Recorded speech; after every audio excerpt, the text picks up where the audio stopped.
Selamat sore rekan-rekan semua. Ini adalah pertemuan kita yang pertama untuk mata kuliah Operation Management. Hari ini agenda kita sebenarnya membahas di mata kuliah ini kita nanti akan mempelajari tentang apa gitu ya. Juga membahas beberapa sesi mungkin dari sesi 1 dan sesi 2 gitu. Nah, sebelum kita masuk ke materi, mungkin saya akan menjelaskan dulu sedikit ya terkait mekanisme pembelajarannya kita tuh gimana di sini.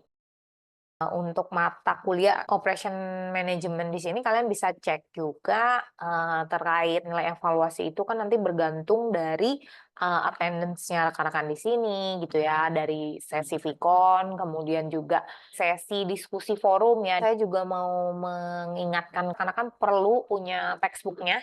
Textbook-nya kalian bisa cek, kita menggunakan buku Operation Management by Jay Hazer, boleh cek di LMS-nya. Kemudian tugas personal, tugas kelompok, di mana tugas-tugas itu dikerjakan secara mandiri dan pastikan jika memang mengambil dari sumber tertentu, baik itu buku, baik itu dari jurnal gitu ya, perlu kalian masukkan referensinya. Kemudian untuk tugas juga jangan sampai telat ya dari tanggalnya karena tidak ada pertambahan waktu. Jadi kalau misalkan nggak dikumpulkan melalui LMS, maka tidak akan bisa dapat nilai. Terima kasih juga untuk perkenalan diri dari rekan-rekan ya. Cukup beragam dan bisa banyak memberikan insight gitu ya di dalam pembelajarannya kita. Nah, di sini untuk pembelajaran kita sifatnya lebih banyak ke diskusi gitu ya. Terus membahas juga dari sisi rekan-rekan di sini yang rata-rata memang sudah bekerja gitu ya dan kayaknya punya pengalaman yang baik gitu di bidangnya. Jadi dari sana kita akan coba kaitkan gitu ya dengan teori yang ada saat ini.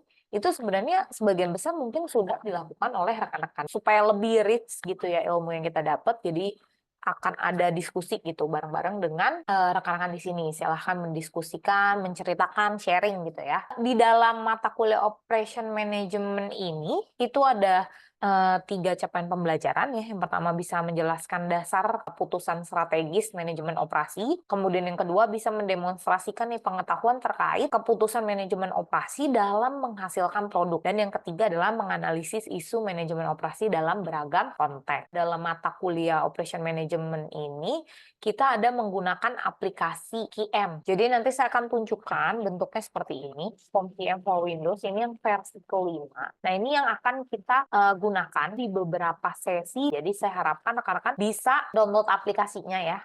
Namanya POM QM for Windows, dia versi yang kelima. Oke, itu untuk perkenalan kita hari ini. Kemudian saya juga akan menyampaikan di sini. Ini yang akan kita gunakan ya. Jadi untuk sesi video conference, biasanya saya mempresentasikan melalui aplikasi ini. Nanti saya akan share juga ke rekan-rekan. Dan tadi ada satu lagi ya, untuk perkenalan diri, saya akan share dulu di chat. Ya, silakan rekan-rekan dari kelas LEEA bisa memperkenalkan diri. Ini perkenalan singkat aja sih supaya saya tahu background pekerjaan dari rekan-rekan di sini. Perkenalan dirinya silahkan melalui Padlet ya. Jadi klik dulu link Padletnya, kemudian di add comment aja, tambahin di sini. Oke, jadi sambil perkenalan diri di sini, saya juga akan masuk ke materinya kita. Di sini sesi Vikon yang pertama, tadi udah saya jelaskan juga ya, capaian pembelajaran ada 3, jadi diharapkan nanti di akhir perkuliahan dari mata kuliah ini, rekan-rekan nanti bisa menjelaskan ini, gitu ya. Dan evaluasinya pun semuanya merujuk kepada capaian pembelajaran ini. Kemudian ini adalah topik-topik yang akan kita bahas, jadi juga sudah ada mapping dari setiap LO-nya dengan topik yang ada di sini. Kita ada 10 topik yang akan dibahas di setiap minggunya ya. Topik yang pertama itu terkait operation, productivity, and operation strategy in a global environment. Kemudian berikutnya design of goods and service ya. Sebenarnya ini salah satu dari keputusan strategis dalam manajemen operasi. Ya, sebenarnya di dalam ini nanti akan membahas terkait keputusan produk. Ya, produk itu bisa barang, bisa jasa. Baru berikutnya nanti kalian akan mempelajari tentang pengelolaan kualitas, tentang strategi proses, ya, kemudian kapasitas dan manajemen kendala, ada strategi lokasi dan tata letak, ada human resource dan desain pekerjaan, kemudian ada supply chain management dan inventory management, ada aggregate planning, dan yang terakhir berkaitan dengan pemeliharaan dan keandalan. Nah, ini adalah topik-topik yang akan kita bahas selama 1 periode ini. Kita akan masuk ke dalam materi di week pertama. Jadi kita akan ngomongin dulu tentang operasi, produktivitas, strategi operasi dalam lingkungan global. Di sini untuk capaian pembelajarannya masih dalam tahap rekan-rekan mampu menjelaskan konsep dasarnya. Sekarang ketika orang ngomong tentang manajemen operasi itu dalam pandangan rekan-rekan gitu ya, itu tuh apa sih manajemen operasi? Boleh dong pendapat dari rekan-rekan di sini. Kan rata-rata di sini rekan-rekan udah bekerja juga ya. Sebagian besar saya lihat di sini sudah bekerja bidangnya yang cukup beragam gitu ya. Ada yang di operation juga, ada yang di marketing gitu ya. Tapi dalam bisnis itu pasti kita menjalankan yang namanya operasional harian. Yang terlintas di pikiran rekan-rekan nih ketika kita ngomongin tentang manajemen operasional itu ada yang mau langsung juga boleh. Ini ada Akila, silahkan. Sore, Bu Lili. Ya, Jadi, selamat sore. kalau manajemen operasi sendiri yang aku kepikiran di awal itu kayak end-to-end proses dari bisnis, Ibu. Maksudnya kayak dari input sampai akhirnya jadi output gitu. Tergantung dari bisnisnya, jenisnya apa gitu. Kalau misalnya dari bidang aku sendiri, aku kerja di kreatif, Bu, sebenarnya di digital agency. Jadi kayak dari awal tuh kita ideation mau bawa apa nih ke klien sampai akhirnya outputnya adalah sosial media, postingan di sosial media gitu. Hmm, Jadi end to end prosesnya. Oke, ya. Terima kasih. Ada lagi yang lain yang mau menyampaikan? Ada juga yang oh ada nih, ada Asri Fadisa. Silakan. Silakan Asri. Halo, Ya. kalau menurut saya sendiri, ini manajemen operasi itu lebih ke arah proses produksi sih, Bu. Menurut saya, Bu. Hmm, Jadi kayak mulai dari memang end to end, tapi arahnya ke bagian produksinya gitu. Mulai dari perencanaan, pengorganisasian sampai pengawasannya, tapi di lingkup produksi itu yang saya tahu. Oke. Begitu, Bu. Terima kasih. Ada lagi yang lain mau Sama. Ya, menyampaikan? saya Bu. Yeni, ada Yeni. Ya, silahkan. Izin menjawab ya, Bu. Ya. Menurut saya, operasi manajemen itu yang berfokus pada perencanaan, pengorganisasian, serta pengendalian dalam suatu usaha tersebut, yang dimana berasal dari input ke output untuk menghasilkan yang diperlukan untuk menghasilkan barang ataupun jasa, Bu. Terima kasih. Oke, terima kasih untuk pendapat dari rekan-rekan di sini yang udah mau share gitu ya, udah mau share pendapatnya tentang manajemen operasi. Ada yang ngomongin tentang produksi, ya bagaimana memproduksi hasilnya gitu ya. Ada yang ngomongin tadi eh, ke proses end to end ya dari awal sampai akhir ya, tapi dalam lingkup produksi juga ya dikatakannya. Terus ada yang ngomong juga tentang pengawasan, pengendalian kegiatan bisnis gitu ya. Nah, sebenarnya yang dibahas oleh rekan-rekan di sini ya cukup sudah mencakup ini gitu ya. Sebenarnya kalau kita ngomongin tentang operation itu kan operasional ya. Operasional itu kan berarti aktivitas yang dilakukan kalau kita bisa ngomong tuh harian gitu, aktivitas harian yang dilakukan supaya bisnisnya itu bisa jalan. Nah, ketika ada tambahan kata manajemen di sini, berarti kan ada pengelolaan. Mengelola itu dengan cara apa sih? Ada yang tadi bilang merencanakan, ada yang bilang nanti ada produksinya gitu ya, sampai si barang ini jadi gitu ya. Tadi juga ada sempat yang bahas juga atau menyebutkan input. Ya, ada input juga sampai jadinya output gitu ya. Nah, kalau dalam bisnis itu kan pasti ujungnya ada ya. Produknya tuh apa sih gitu ya. Atau yang kita sebut di sini sebagai output. Yang tadi di awal sempat bilang kalau output di sini produknya itu bentuknya ya bisa barang, bisa jasa. Tapi untuk bisa sampai menjadi si barang atau jasa ini kan melalui banyak proses nih ya. Mulai dari dia perencanaan, nanti dia masuk ke proses produksi gitu ya, sambil dalamnya juga ada pengawasan juga gitu ya. Sampai akhirnya jadi ini produknya. Gitu ya. Jadi kalau kita ngomongin tentang manajemen operasional ya berarti pengelolaan operasional ya dari bagaimana bisa menghasilkan si outputnya tadi, si produk itu. Jadi mengkombinasikan input yang ada di sini untuk bisa menghasilkan si output tadi. Tadi dalamnya meliputi apa aja? Tadi udah dikatakan ya, ada perencanaan. Pasti di dalamnya kita juga sudah mengetahui nih ada sumber daya yang dibutuhin gitu ya. Atau kita sebut di sini output, bisa itu manusianya, sumber daya manusianya, bisa itu materialnya, mesin gitu ya, energi yang digunakan. Nah, itu yang ada di dalam sini. Kemudian juga ada proses produksi, berarti dia mengubah nih ya, dari input yang ada sehingga bisa menjadi si output tadi. Termasuk dalamnya ada proses controlling juga, strategi yang digunakan nih supaya bisa menghasilkan output yang bernilai, ada value-nya gitu ya.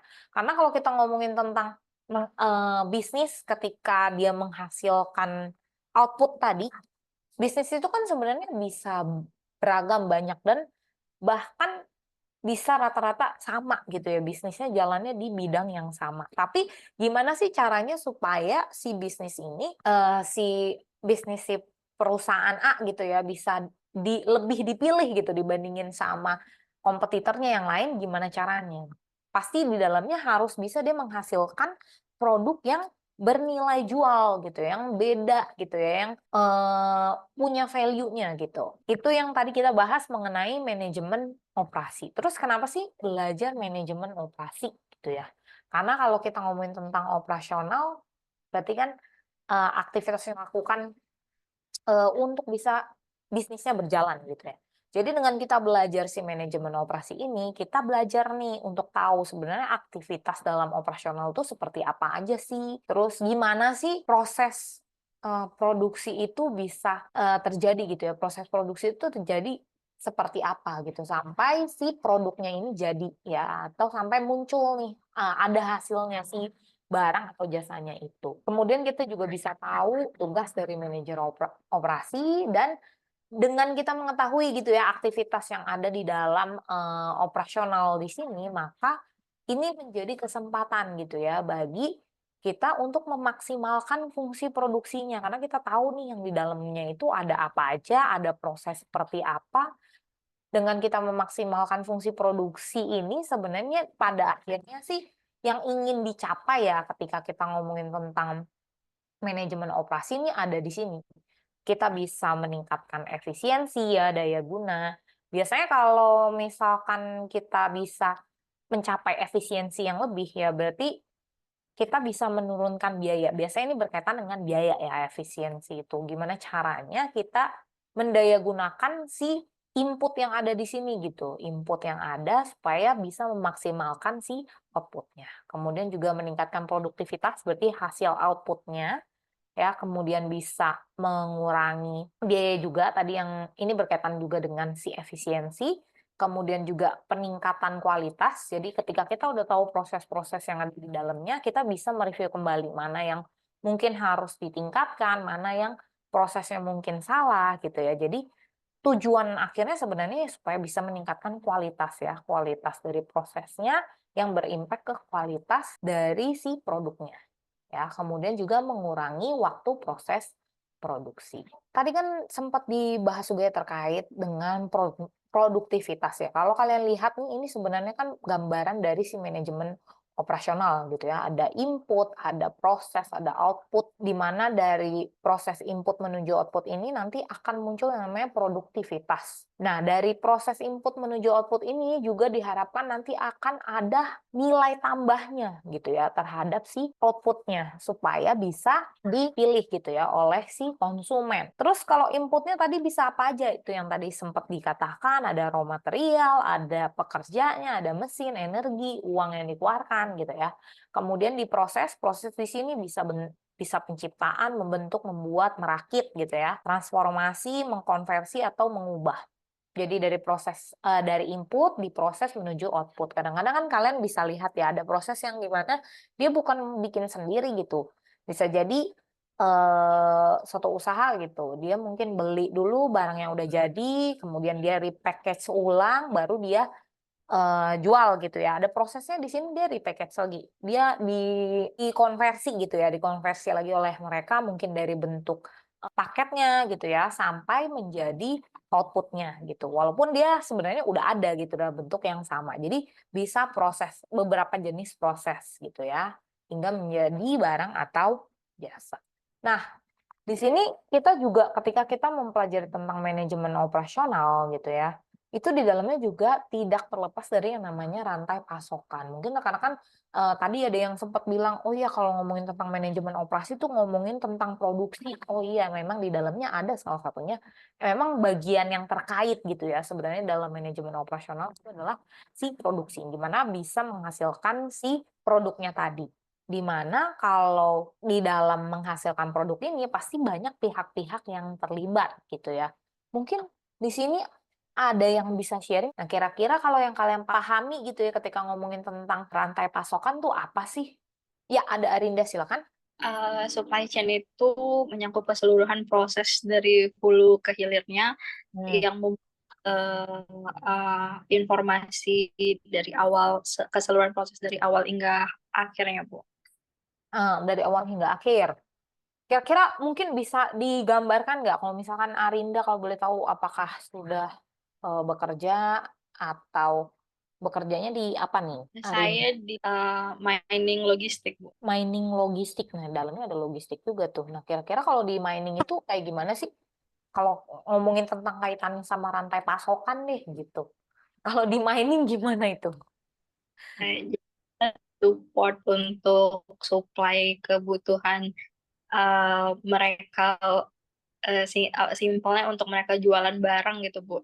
Mereka menuhin penjualan mereka baik dalam barang ataupun servis mereka. Kalau teknisi mereka disewa kan barang-barang support untuk servisnya itu kan mereka menyediakan juga gitu, Bu.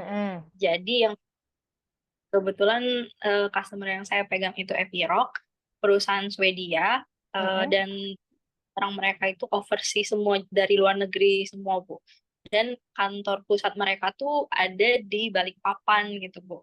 Jadi mereka bikin opsi, bikin distribusi centernya ada 2, ada di Balikpapan dan Jakarta, dan ngebagi area Western, Eastern, site-site pertambangan mereka yang ada di Indonesia gitu, Bu. Jadi supply chain-nya itu terkait dengan best price, mode transportasi untuk supply barang ke site, kemudian untuk forecast mereka, kebutuhan mereka untuk support ke customer lagi per bulannya, dan project-project mereka gitu.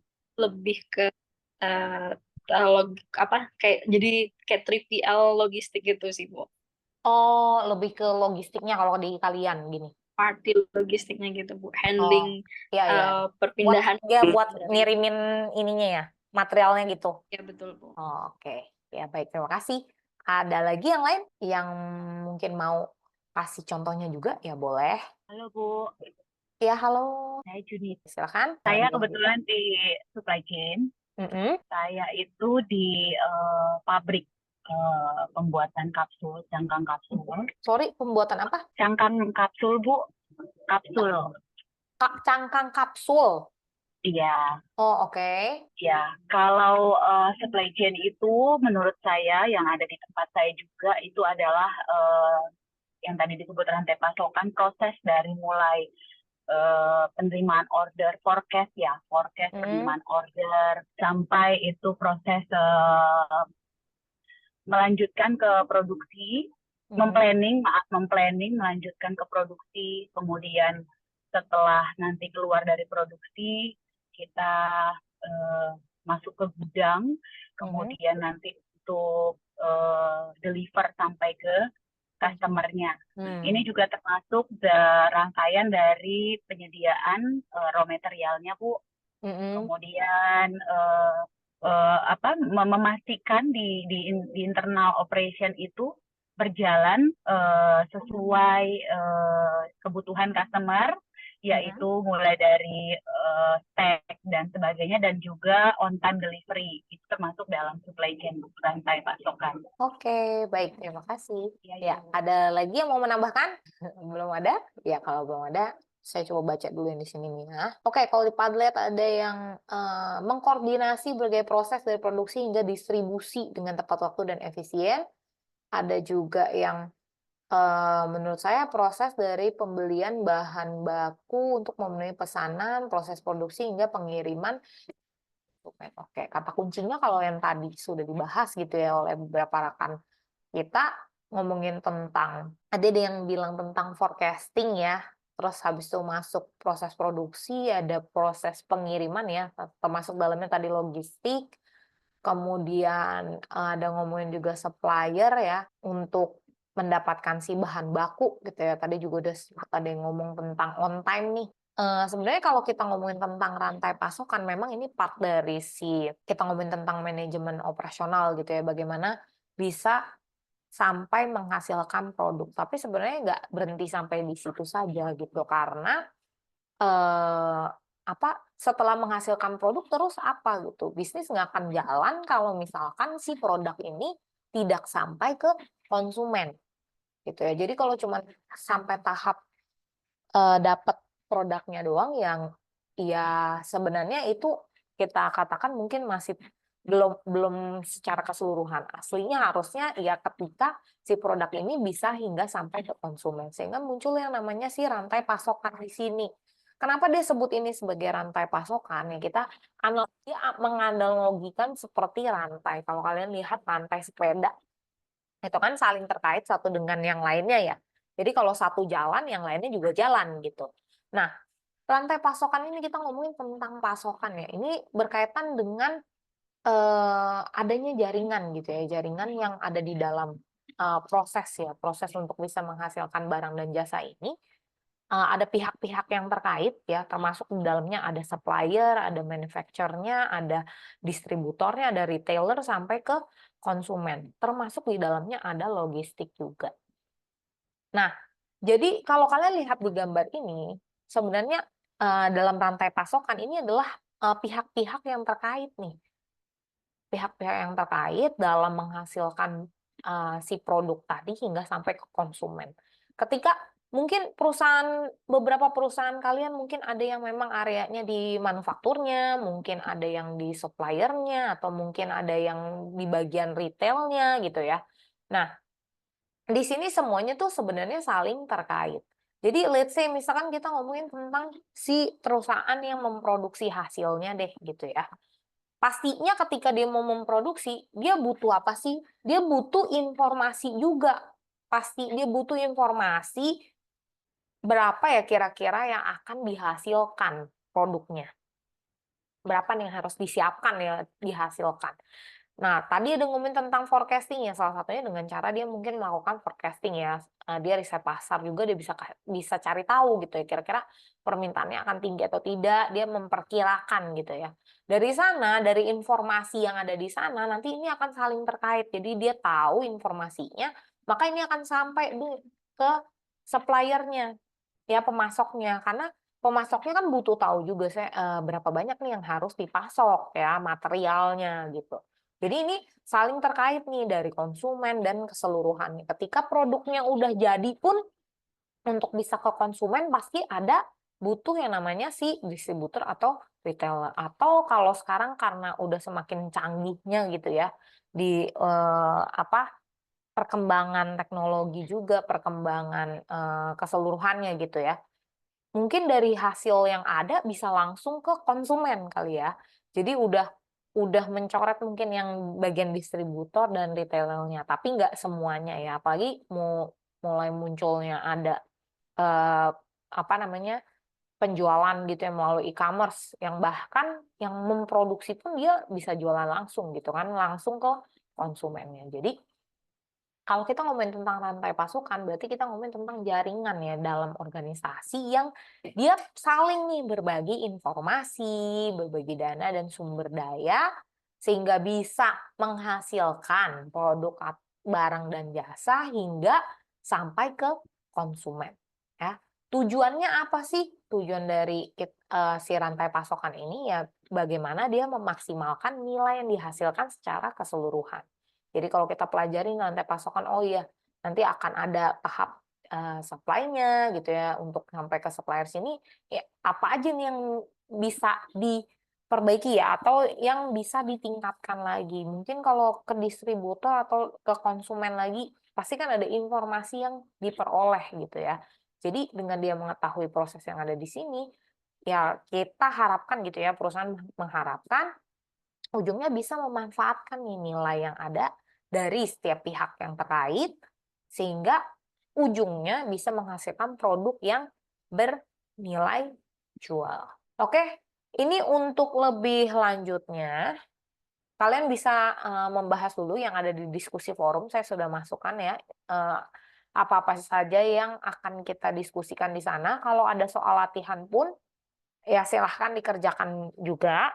Kemudian nanti materi ini akan saya share juga. Biasanya saya akan share ya di forum, mungkin saya akan share di forum.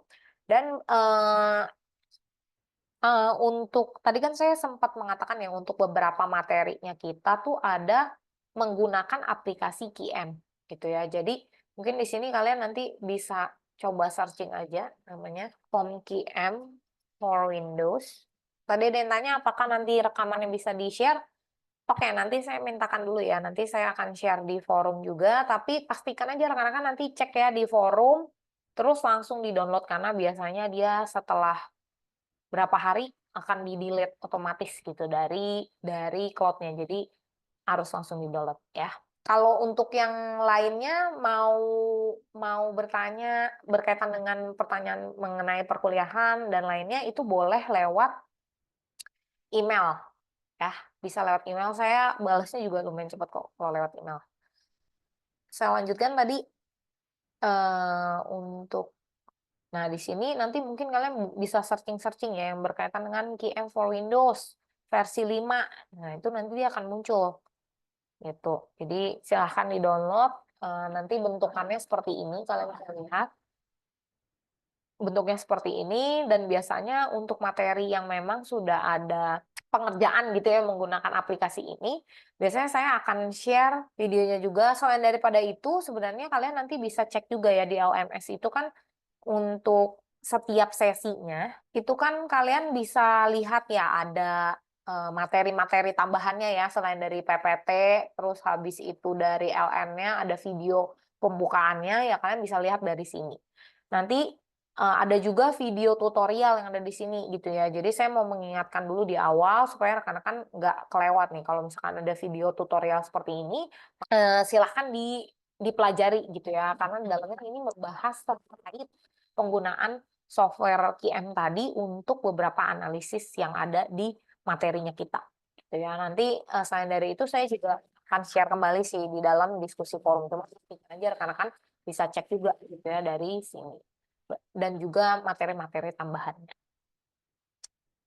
Oke, sampai sini ada yang mau ditanyakan dulu. Kalau untuk yang laptopnya bukan Windows, tadi kan saya sempat bilang ya, kalau dia bukan, karena dia sebenarnya ditujukannya untuk Windows, jadi kalau yang dia non Windows biasanya coba pakai Excel QM.